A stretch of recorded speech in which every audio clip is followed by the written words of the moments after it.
जी चलिए बच्चों, आज हम शुरू करने जा रहे हैं अपना next topic, applications of determinants and matrixes. प्यारे बच्चों, इससे पहले हम जो अपनी एक्सरसाइज लास्ट क्लास में जो आपको मैंने कराया था, क्या कराया था प्यारे बच्चों? एक्सरसाइज 4.5 हमने ख़त्म कर दी थी। ठीक है, अगर आप में से कुछ बच्चों ने हमारी 4.5 नहीं देखी या प्रीवियस वीडियो नहीं देखे, तो जो उनका भी पूरा जो डिटेल है, यानी कि सर जो बाकी जो chapter number 3 determinants, chapter number 4 आपका चैप्टर नंबर 3 क्या बेटा? मैट्रिक्स और 4 डिटर्मिनेंट्स, इन सब का जो भी हमारा जो प्ले लिस्ट है ना, वो मैं आपको इस वीडियो के डिस्क्रिप्शन बॉक्स में दे दूंगा आपको मैं प्रोवाइड, है ना। जिस बच्चों ने प्रीवियस वीडियो नहीं देखी तो सर वहाँ से दे सकता है, और जिन बच्चों ने गूगल फॉर्म नहीं भरा वो बच्चे गूगल फॉर्म भर लें। गूगल फॉर्म का मतलब मैंने क्या कहा था बच्चों, कि अगर कोई भी बच्चा हमारा कोचिंग ज्वाइन करना चाहता है लॉकडाउन के बाद, तो वो बच्चा उस गूगल फॉर्म को सबमिट कर सकता है। ठीक है सर, चलिए सर बात करते हैं जो आज की पढ़ाई है उसकी। ठीक है, application of determinants and matrixes. अगर मैं बोलूँ ना, ये जो एक्सरसाइज है बेटा, यहाँ से एक सवाल एग्जाम में आने के चांस रहते हैं, बिल्कुल। यहाँ से 6 नंबर का या 4 नंबर में एक सवाल फंसने का चांस रहता है। पहली बात तो ये है।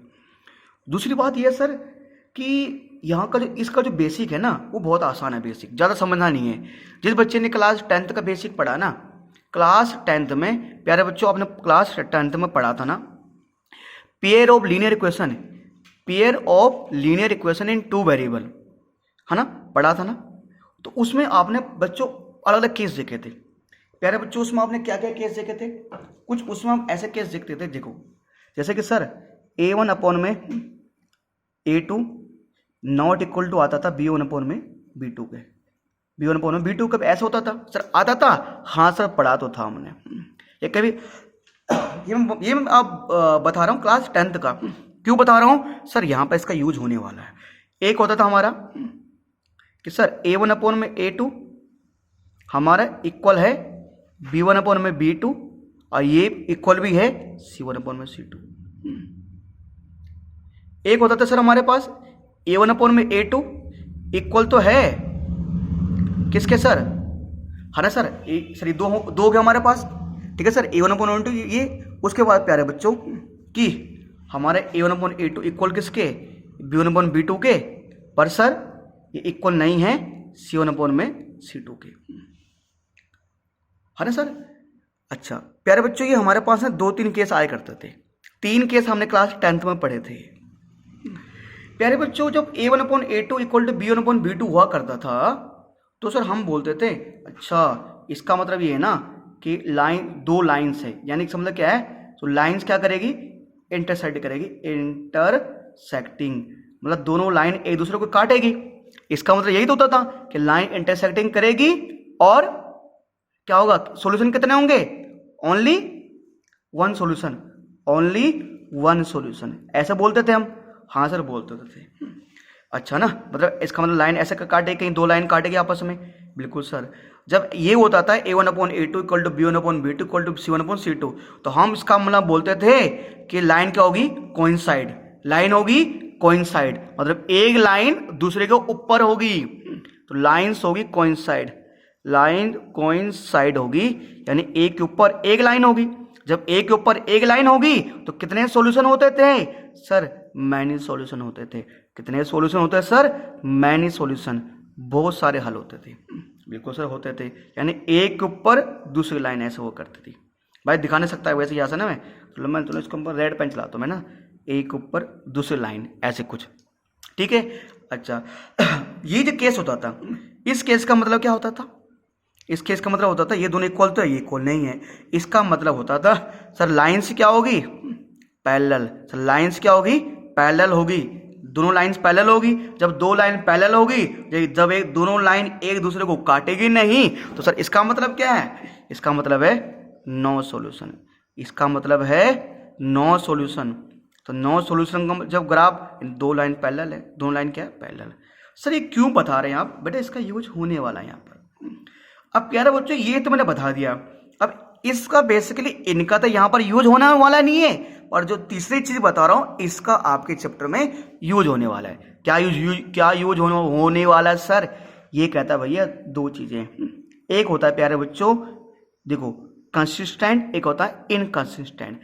देखो बच्चों, जिस केस में अगर जब मैं इक्वेशन को सोल्व करता हूं और अगर उसके या तो एक सॉल्यूशन आता है या बहुत सारे सॉल्यूशन आते हैं, या एक सॉल्यूशन आता है या बहुत सारे सॉल्यूशन आते हैं, तो उस जो सिस्टम ऑफ इक्वेशन होता है ना, जो सिस्टम ऑफ इक्वेशन होता है जहां पर सोल्व करने पर एक सॉल्यूशन आएगा या बहुत सारे सॉल्यूशन आएंगे, उसको बोलते हैं प्यारे बच्चों कंसिस्टेंट। क्या बोलते हैं प्यारे बच्चों? कंसिस्टेंट। क्या बोलते हैं?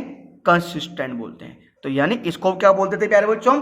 कंसिस्टेंट। क्या बोलते थे प्यारे बच्चों? Consistent system. क्या बोलते थे? Consistent system. तो ये भी क्या होगा? कंसिस्टेंट। क्यों कंसिस्टेंट क्यों होगा सर? है ना, TENT जो भी है ना, देख लेना भैया, अंग्रेजी कमजोर हो हमारी, मैथ के गुरुजी के अक्सर अंग्रेजी कमजोर होती है। कंसिस्टेंट। और जहां पर एक भी सॉल्यूशन नहीं होता, जहां पर नो सॉल्यूशन, उसे क्या बोलेंगे सर? हम उसे बोलेंगे इनकंसिस्टेंट। ये होगा इनकंसिस्टेंट। नो सॉल्यूशन मतलब इनकंसिस्टेंट। ठीक है सर, अगर इनकंसिस्टेंट होगा तो ठीक है सर। तो प्यारे बच्चों, अब इसी का हम क्या करने वाले हैं? यूज करने वाले हैं। यहां पर यूज होगा, बस सर 1 बाय 1 देखते जाओ। तो देखिए प्यारे बच्चों, तो यानी एक होता हमारा कंसिस्टेंट सिस्टम। क्या होता है?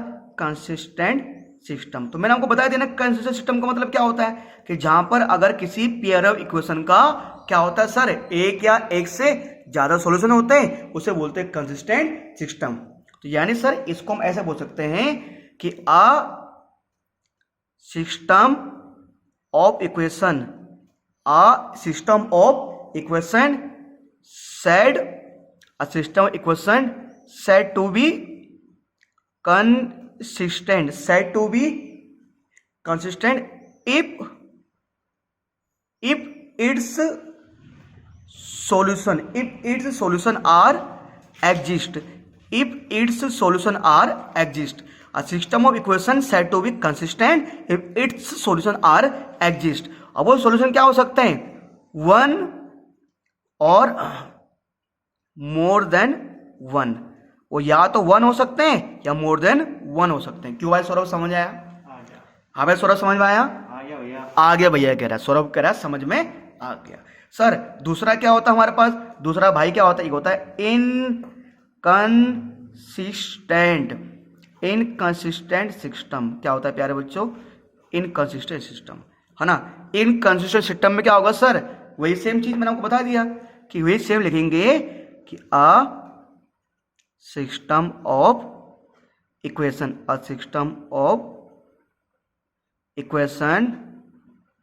सेड टू बी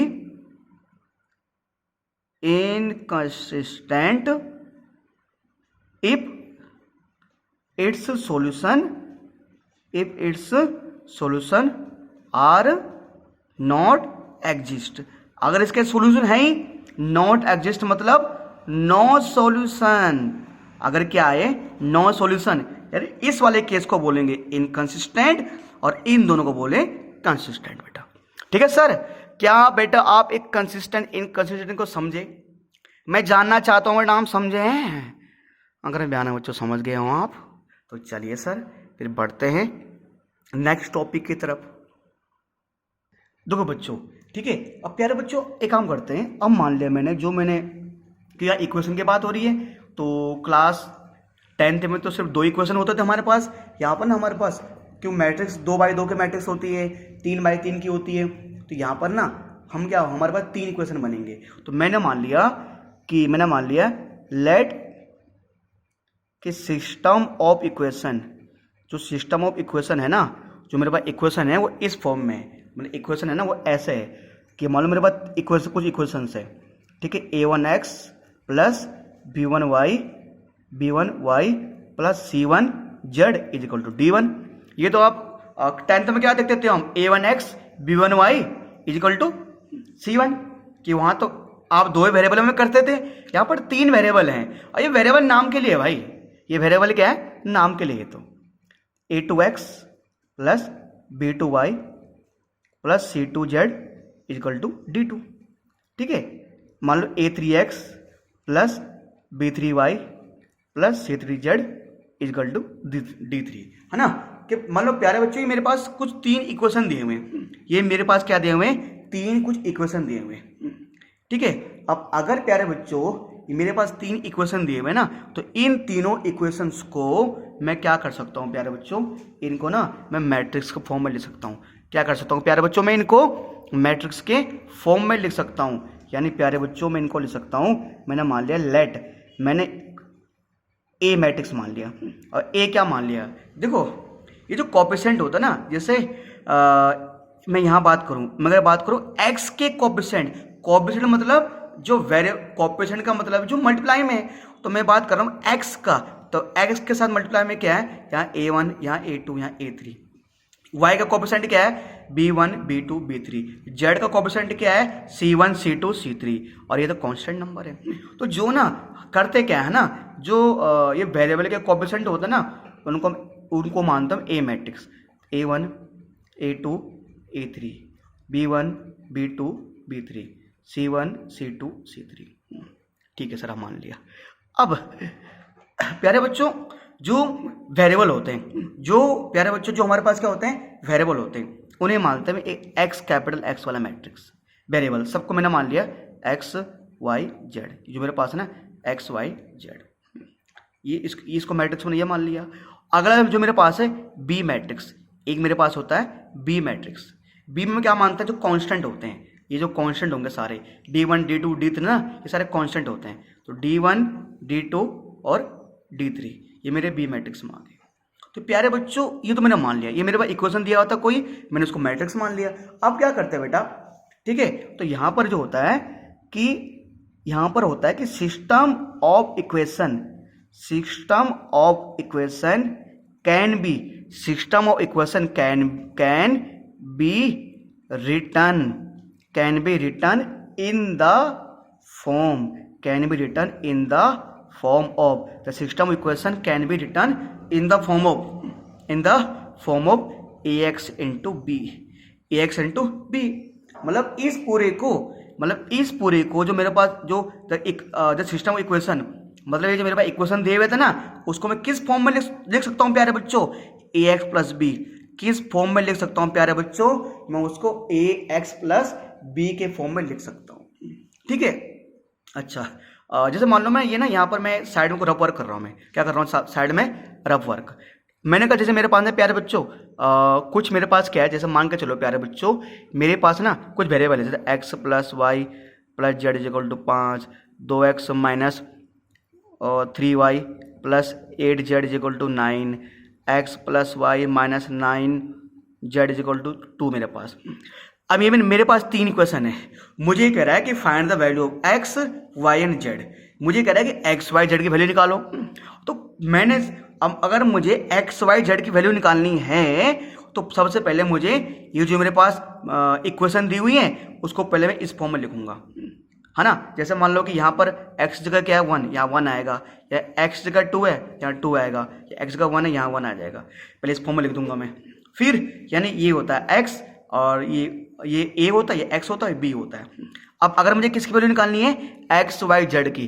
प्यारे बच्चों अगर मुझे किसकी वैल्यू निकालनी है, अगर मुझे एक्स वाई जेड की वैल्यू निकालनी है तो कैसे निकालें, है ना।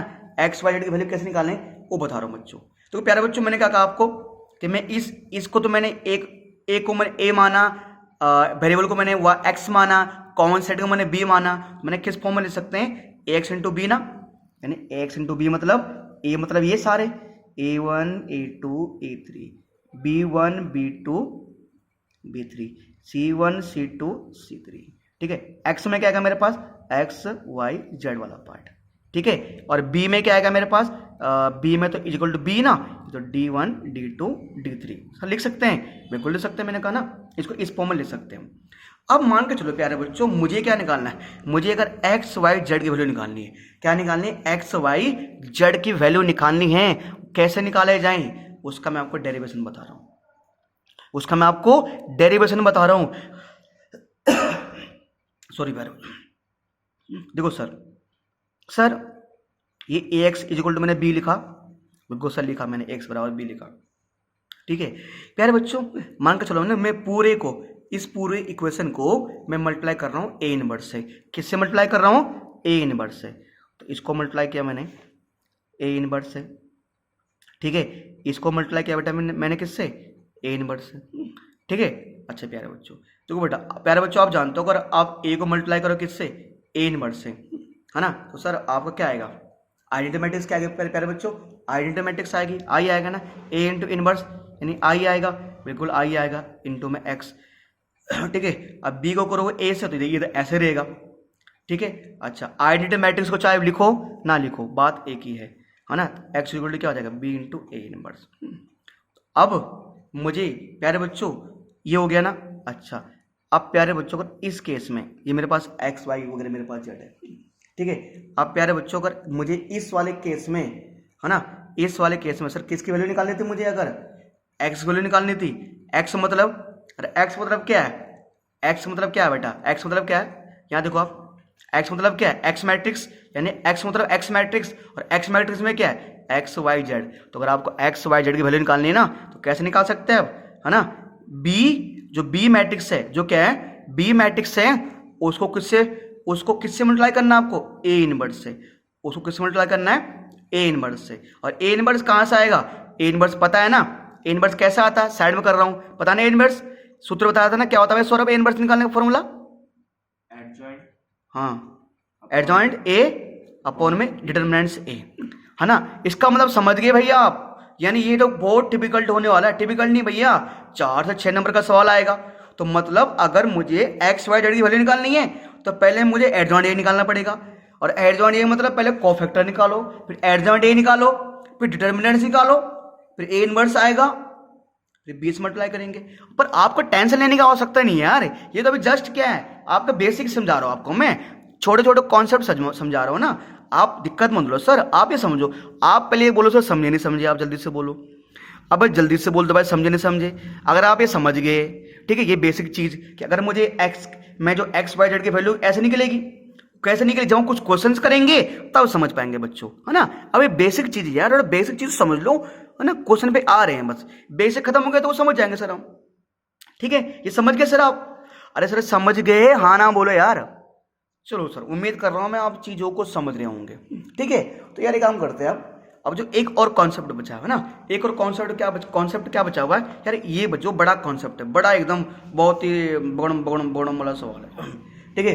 जो अगला कॉन्सेप्ट है भैया वो बहुत ही तगड़ा कॉन्सेप्ट है, ठीक है। वो तगड़ा कॉन्सेप्ट क्या है भैया, सुनो भैया, तगड़ा कॉन्सेप्ट क्या है ना कि ये कॉन्सेप्ट है कि यहाँ पर प्यारे बच्चों मुझे 2 अलग अलग केस लेने पड़ेंगे, और 2 अलग अलग केस क्या लेने पड़ेंगे, देखिए सर वो मैं क्या केस लेने जा रहा हूँ प्यारे बच्चों, यहाँ पर देखिए आप, देखो बच्चों यहाँ पर ना सिस्टम ये होता है कि कभी कभी देखो आपने प्यारे बच्चों सुना होगा कि हमारे पास में 2 तरह के मैट्रिक्स होते हैं। क्या होते हैं प्यारे बच्चों, हमारे पास 2 तरह के मैट्रिक्स होते हैं।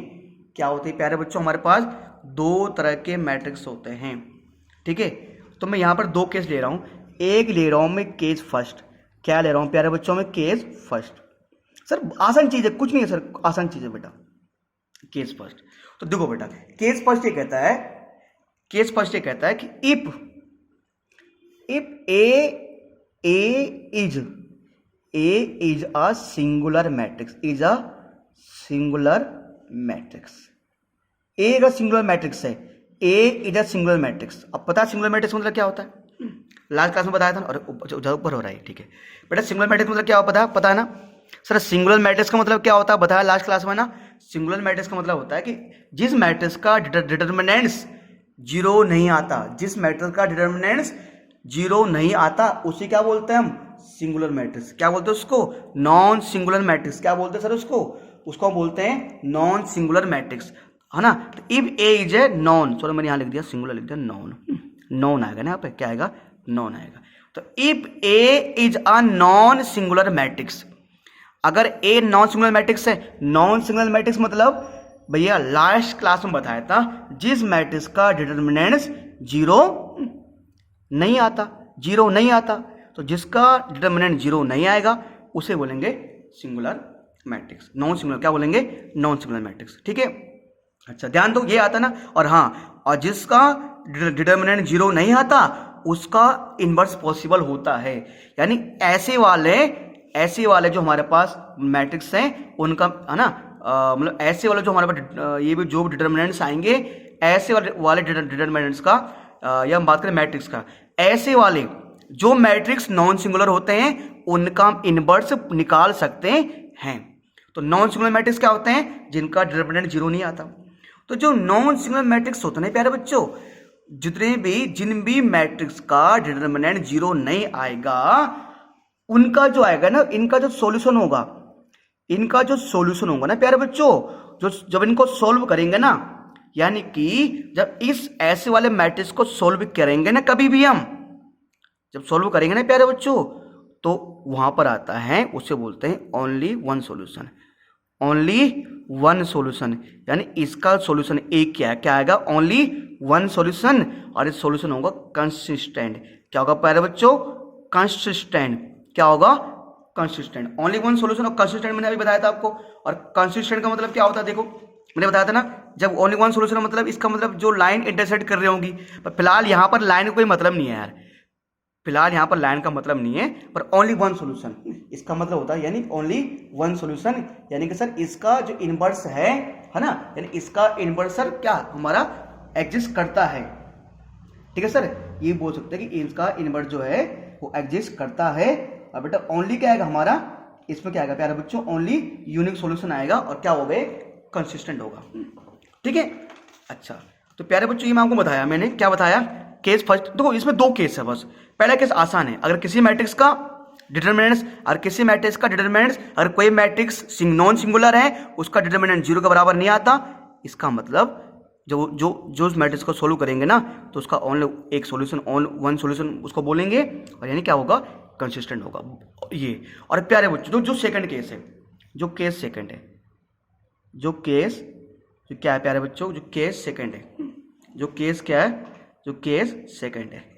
जो केस सेकंड है ना प्यारे बच्चों, यार केस सेकंड ना बड़ा दिक्कत करता है। क्या करता है? बड़ा दिक्कत। क्योंकि केस सेकंड में ना प्यारे बच्चों, केस सेकंड में हम क्या बोलेंगे? इफ